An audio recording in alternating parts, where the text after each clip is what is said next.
Hello friends, तो इस video में हम लोग पढ़ने वाले हैं वुड्स रिएक्शन के बारे में। सो वुड्स रिएक्शन जो होता है, इस रिएक्शन को समझने से पहले हम लोगों को पहले फ्री रेडिकल रिएक्शंस के बारे में समझ में आना चाहिए। तो सबसे पहले हम लोग जानते हैं कि फ्री रेडिकल क्या होता है। सो फ्री रेडिकल्स क्या होता है, जो इस तरीके के जो कंपाउंड होते हैं जिसके पास एक इलेक्ट्रॉन होता है, एक एक्स्ट्रा इलेक्ट्रॉन होता है to complete its vacant orbital, या फिर एक लेस इलेक्ट्रॉन होता है कह सकते हैं, या एक ज़्यादा इलेक्ट्रॉन होता है या एक कम इलेक्ट्रॉन होता है, उसको फ्री रेडिकल कहते हैं। इस तरह के कंपाउंड को हम लोग क्या कहते हैं, फ्री रेडिकल्स कहते हैं। फ्री रेडिकल्स में इस कंपाउंड का जो स्ट्रक्चर कुछ इस तरीके का होता है, that is trigonal planar structure.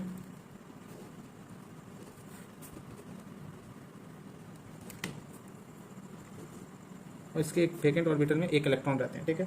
सो इसमें जो होता है, ये वैकेंट ऑर्बिटल है, तो इसमें जो अटैक होता है वो बोथ साइड से हो सकता है। Can attack from both sides. क्या हो सकता है यहाँ पर, अटैक जो है वो बोथ साइड से हो सकता है यहाँ पर। और इसके लिए एक और चीज़ ध्यान रखने वाला बात है कि यहाँ देखिएगा कि ये जो कार्बन है ये sp2 हाइब्रिडाइज है। एंड ओवरऑल एक और जो sp2 हाइब्रिडाइज होने का एक और चीज़ इसमें आता है कि किस तरीके से हम लोग क्या यहाँ पर H की जगह पे क्या लगाने वाले, क्या क्या लगा सकते हैं जिससे ये स्टेबल हो जाए ओवरऑल कंपाउंड जो हम लोग का फ्री रेडिकल कंपाउंड है, और क्या चीज़ लगा सकते हैं जिससे ये कंपाउंड क्या हो जाएगा, ओवरऑल अनस्टेबल हो जाएगा। सो इस कार्बन पे ये H के जगह पे कौन सा ग्रुप लगा सकते हैं, आप खुद भी डिसाइड सोचिए क्या क्या लग सकता है। प्लस आई माइनस आर और माइनस आई। सो इस समय से कौन कौन से ग्रुप्स हैं जो इसमें लगे, एच की जगह पे लगेंगे तो इस कंपाउंड को ओवरऑल क्या कर देंगे, स्टेबल कर देंगे। और कौन कौन से कंपाउंड है जो इस ग्रुप कौन कौन से ग्रुप हैं जो इस कंपाउंड में लगेंगे तो वो कंपाउंड को अनस्टेबल कर देंगे। सो ये आर माइनस, आर प्लस और आई माइनस, ये तीनों जो ग्रुप हैं the sorry I R minus, R plus और आई प्लस जो है, आर माइनस, आर प्लस और आई प्लस जो है, ये दे स्टेबलाइजेज द कंपाउंड। ओके, और आई माइनस क्या करता है, अनस्टेबलाइज करता है।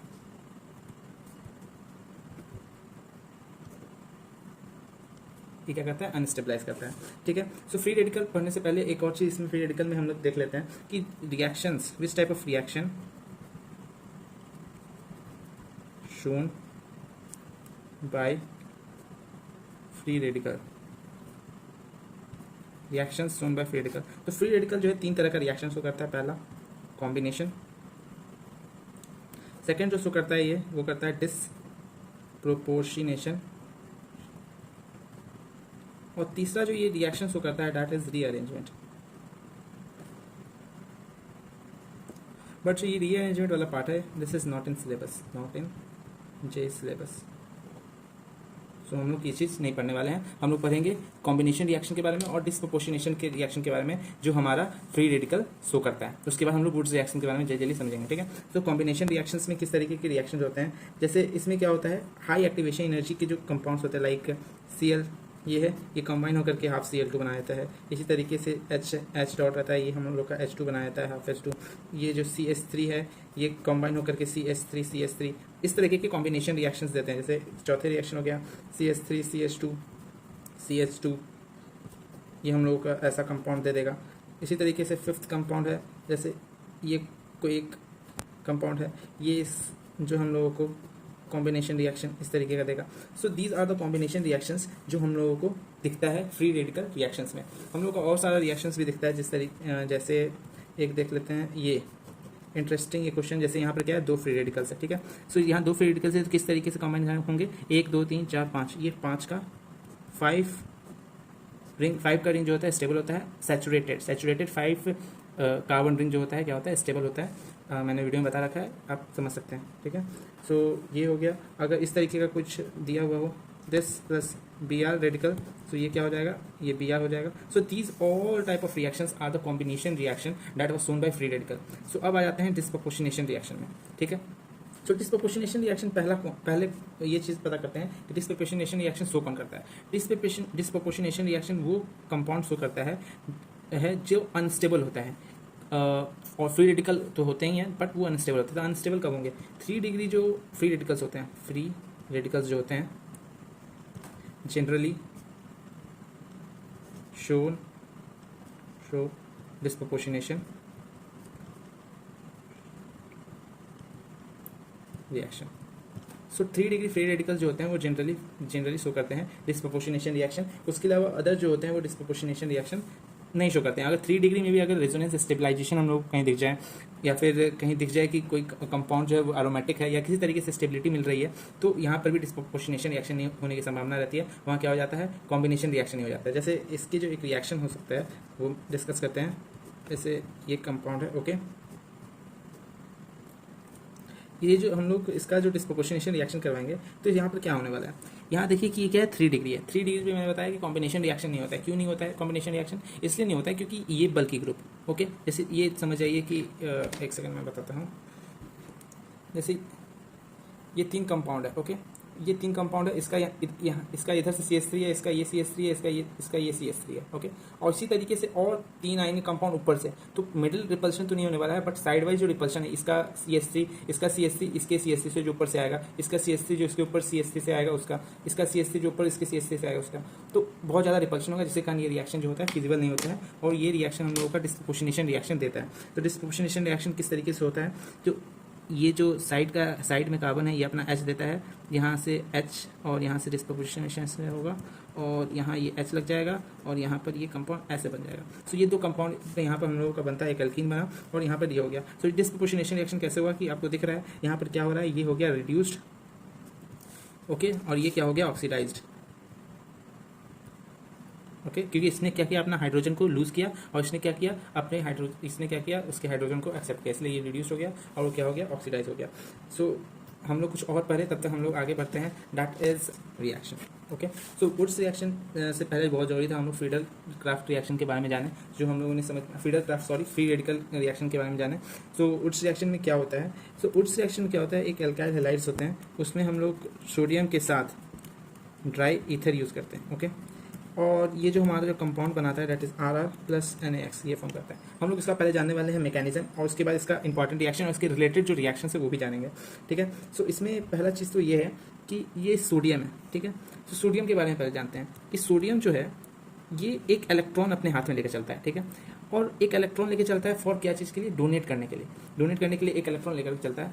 सो जो भी कोई भी कंपाउंड है जो डोनेट करने के लिए इलेक्ट्रॉन लेकर चलते हैं या फिर न्यूक्लियोफाइल होते हैं, वो 3 तरह के रिएक्शन देते हैं। पहले एसिड बेस रिएक्शन, दूसरा pi star reaction, that is pi star is pi anti bonding पे अटैक करते हैं, और थर्ड प्रायोरिटी किसको देते हैं, सिग्मा एंटी बॉन्डिंग को पे अटैक करते हैं। पाई एंटी बॉन्डिंग पे क्यों, क्योंकि पाई बॉन्ड जो होता है वीकर होता है as compared to sigma bond. So यहाँ पर क्या होने वाला, इसी पे बेस जो है इसका मैकेनिज्म भी है। सो हम लोग इसका मैकेनिज्म देखते हैं। इसका मैकेनिज्म क्या है, जैसे ये RX है हम लोगों का, उसमें हम लोग जब यहाँ पर सोडियम डालेंगे तो इसका क्या होगा, एक इलेक्ट्रॉन है, ये इलेक्ट्रॉन जाएगा और इसके पीछे अटैक करके ये X को हटा देगा। क्यों X को हटा देगा, क्योंकि हमको पता है X जो है क्या है, इलेक्ट्रोनेगेटिव एटम है, तो यहाँ ये डेल्टा माइनस और डेल्टा प्लस तो ऐसे क्रिएट कर देगा, और ये इसको रिमूव करके यहाँ पर R फ्री रेडिकल, यहाँ पर ये इस R फ्री रेडिकल यहाँ से यहाँ पर ये ट्रांजिशन स्टेट में बना देगा, और ये R फ्री रेडिकल फिर से ये करते हुए R बना देगा और NaX बना देगा, ओके। सो यहाँ पर इस मैकेनिज्म के थ्रू में क्या दिख रहा है यहाँ पर कि इंपॉर्टेंट पॉइंट इसके क्या क्या होंगे कि free radical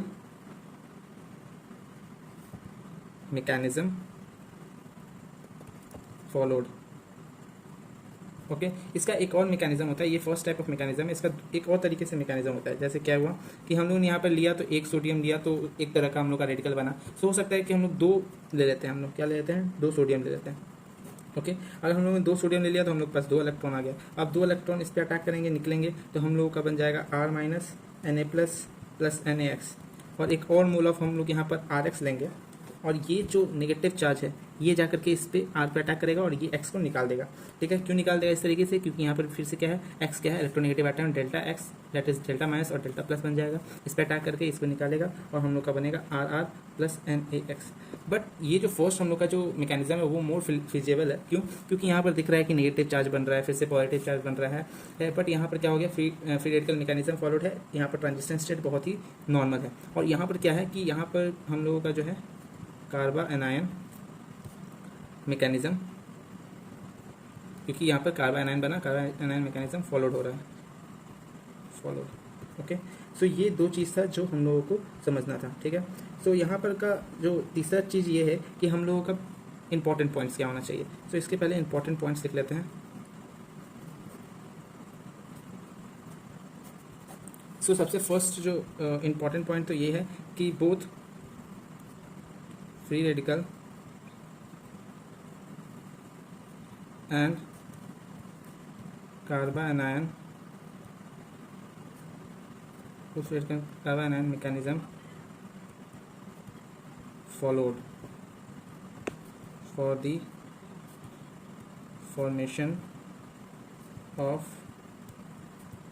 Woods product। Okay, दूसरा जो इसका इंपॉर्टेंट पॉइंट है कि breaking the CX bond is RDS। जो ये CS बॉन्ड का जो ब्रेकिंग है वो इसका क्या है, RDS है, रेट डिटरमाइनिंग स्टेट है। सो रेट ऑफ रिएक्शन क्या हो जाएगा, rate of reaction that is RI RBR RCl and RF। But RF तो कुछ होता ही नहीं, RF का तो कुछ जो बॉन्ड ब्रेकिंग होता है वो तो हो ही नहीं सकता, ठीक है, क्योंकि वो बहुत छोटा एलिमेंट है, तो बहुत छोटा हेलोजन है, तो वो रिलीज नहीं होना चाहता और उसके में खुद इंटर आयोनिक रिपल्शंस होते रहते हैं, ठीक है। सो लास्ट जो इसका है, इसके रिलेटेड जो हम लोग के वुड्स फैमिली के रिलेटेड जो रिएक्शंस है उसको फटाफट डिस्कस कर लेते हैं। सबसे पहले जो क्या है हम लोगों का वुड्स रिएक्शन है। ओके, वुड्स रिएक्शन है। इस रिएक्शन इसमें क्या हम लोगों ने देखा कि यहाँ पर RX था जो Na82O के साथ, ड्राई 82O के साथ रिएक्ट करके हम लोगों का RR फॉर्म कर दिया। ओके, अब इसी का समझ लीजिए आप लोग, एक चेला जैसा था, दैट इज फिटिक रिएक्शन। इस फिटिक रिएक्शन ने कुछ नहीं किया, इसी RX में इसने Na+X डाल करके, RX नहीं, दैट इज पीएच में Na+ हीट डाल करके इसको पीएच बना दिया। सो इसमें बात क्या था कि जैसे ये रिएक्शन हम लोगों का हो रहा है तो हम लोगों को पता है कि ये रिएक्शन तो यहाँ पर फिजिबल है, बट ये रिएक्शन तो यहाँ पर फिडल जो फ्री रेडिकल हम लोग रिएक्शन करा रहे हैं यहाँ तो फिजिबल है, बट यहाँ पर फिजिबल जब हम लोग बात करते हैं पीएच के बारे में, जब PHX के बारे में, तो ये जो रिएक्शन है फिजिबल नहीं हो पाएगा। क्यों नहीं होगा, क्योंकि यहाँ पर डबल बॉन्ड कैरेक्टर यहाँ पर डेवलप हो जाता है। सो ये जो था प्रॉब्लम आ रहा था वुड्स रिएक्शन में, तो उसका सॉल्यूशन किसने दिया, फिटिक ने दिया। उसने क्या किया कि डबल बॉन्ड कैरेक्टर आ रहा है, डबल बॉन्ड कैरेक्टर को किस तरीके से तोड़ सकते हैं, हीट देने के लिए, तो इसमें बहुत ज़्यादा हीट दिया तो हम लोगों का पीएच बन गया, ठीक है। अब फिटिक रिएक्शन के ही दो दोस्त थे, दैट इज अनमान रिएक्शन एंड एक दूसरा दोस्त था दैट इज फ्रैंकलैंड रिएक्शन। अल्मान ने क्या किया, सेम चीज़ फिटिक जो कर रहा था उसी को चिपका दिया, बस एलिमेंट चेंज कर दिया, यहाँ सोडियम से कॉपर किया और सेम चीज़ चिपका दिया। फ्रैंकलिन में भी सेम ही चीज़ किया, इसने पीएच को भी और RX को भी से दोनों को अपने तरीके से लिखवाया और एलिमेंट चेंज कर दिया, दैट इज जिंक कर दिया। इसने भी हीट किया तो यहाँ पर पीएच बन गया और यहाँ पर RR बन गया। सो ये हो गए वुड्स फैमिली के रिएक्शंस। इसमें एक और रिएक्शन है, जब जो वुड्स रिएक्शन और फिटिक रिएक्शन दोनों मिल करके एक रिएक्शन बनता है, that is Wurtz Fittig reaction, जिसको हम लोग क्या कहते हैं, वुड्स फिटिक रिएक्शन। ओके, तो क्या कहते हैं, वुड्स फिटिक रिएक्शन। इस वुड्स फिटिक रिएक्शन में क्या होता है, हम लोग RX लेते हैं और PHX लेते हैं और इसका जो हम लोग रिएक्शन कराते हैं Na+ हीट के साथ, तो हम लोगों का 3 प्रोडक्ट इसमें बनता है, that is RR plus PH plus RPH।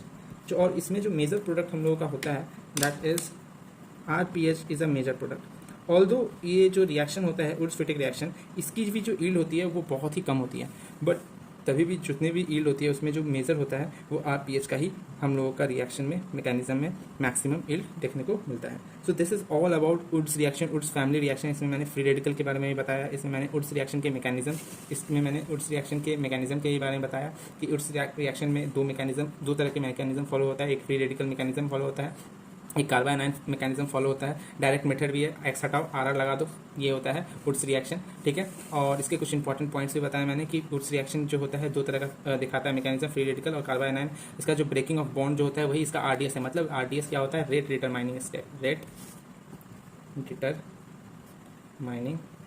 Step कि कितना जल्दी हो जाएगा, जितना जल्दी बॉन्ड ब्रेक होगा उतना जल्दी हम लोग का रिएक्शन हो जाएगा। सो इसका रेट ऑफ रिएक्शन आर आई का सबसे ज़्यादा क्यों होगा, क्योंकि आई का जो है डेट इज आयोडीन का जो है रेडियस बड़ा है, बड़ा रेडियस है तो अटैक होगा, इसलिए अटैक हो जाएगा, उसके बाद इजिली निकल भी जाएगा। ठीक है, इस तरीके से। तो ओवरऑल उसके बाद हम लोगों ने एक ही बार में देख लिया कि उड्स रिएक्शन क्या होता है। ये जो है उड्स रिएक्शन के हम लोगों का रिएक्शन है, ये फिटिक रिएक्शन के रिएक्शंस हैं, ये फ्रैंकलैंड के हैं, ये अल्मान के हैं, ये उड्स फिटिक के हैं।